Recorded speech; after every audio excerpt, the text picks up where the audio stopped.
అందరికీ నమస్కారం. యూటీవీకి స్వాగతం. ఈనాడు మరొక అంశంతో మీ ముందుకు వస్తున్నాం. శరీర రక్షణ గొప్పదా, ఆత్మరక్షణ గొప్పదా? శరీర రక్షణ, నువ్వెంతకాలం ఆ శరీరాన్ని నువ్వు రక్షించుకున్నా ఒక దినాన శరీరం మాయమైపోయేది. శరీరము మట్టికి మన్నైపోవలసిందే. అది ఎంత గొప్పవారైనా, ధనవంతులైనా, అందచందం ఉన్నా, ఐశ్వర్యం ఉన్నా, పదవులు చేసినా, ఘనతలు ఉన్నా, ఏది చేసినా, ఎంత సంపాదించినా, ఎన్ని సాధించినా ఆ వ్యక్తి యొక్క శరీరము ఒక దినమున మట్టికి మన్ను కావాల్సిందే. కానీ ఆత్మ శాశ్వతమైంది. ఆత్మకు అంతము లేదు, దానికి మరణము లేదు. అందుకే ఆత్మను రక్షించుకునేవాడు గొప్పవాడు, ఆత్మరక్షణను కలిగి ఉన్నవాడు గొప్పవాడు. శరీరము చేసిన పనులన్నిటిని బట్టి ఆత్మకు పాపమలినం అంటుతుంది. అందుకు ఆత్మ అనుభవించాల్సింది ఏంటంటే, శరీరం చేసిన అన్యాయాలు, అక్రమాలు, పాప పనులు, దుర్మార్గ పనులను బట్టి ఆత్మ శిక్షించబడుతుంది నిత్య నరకములో.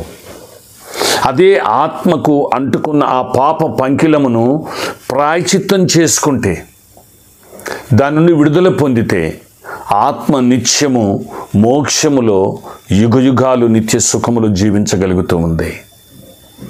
కాబట్టి శరీర రక్షణ గొప్పదా, ఆత్మరక్షణ గొప్పదా అని మనం ఆలోచిస్తే ఆత్మరక్షణే గొప్పది.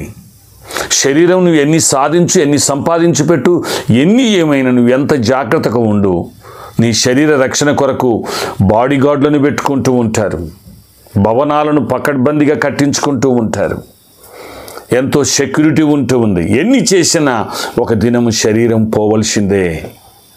కాబట్టి శరీర రక్షణ గొప్పది కాదు, ఆత్మరక్షణ గొప్పది. అందుకే మన జాతిపిత, మన దేశ జాతిపిత మహాత్మా గాంధీ గారు అన్నారు, నేను అంటే శరీరాన్ని నేను అనుకోవద్దు, ఆత్మను నేను అనుకోవాలని చెప్పారు వారి స్వీయ చరిత్రలో. కాబట్టి ఆత్మను నేను అనుకోవాలి, ఆత్మను నేను అనుకొని ఆత్మరక్షణ కొరకై ప్రయాసపడాలి. శరీరానికి ఎటువంటి మలినం అంటకుండా చూసుకోవాలి. శరీరం చేసే పనులను బట్టే ఆత్మకు ఆ మురికి అంటుతూ ఉంది.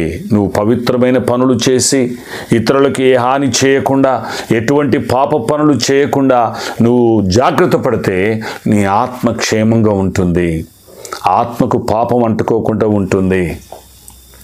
ఆత్మకు ప్రాయశ్చిత్తం ఎలా కలుగుతుందనేది ఆలోచించి ఆత్మ ప్రాయశ్చిత్తం కొరకు ప్రయాసపడినటువంటి ఆ మహా యజ్ఞపురుషుని, ఆ పవిత్రమైనటువంటి ఆ దేవుని తెలుసుకొని ఆత్మకు ప్రాయశ్చిత్తం కలగ చేసుకోవాలి.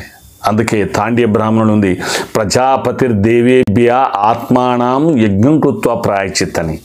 ప్రజాపతి అయినటువంటి దేవుడు ఆత్మల ప్రాయశ్చిత్తం కొరకు యజ్ఞమవుతాడు అని ఉంది.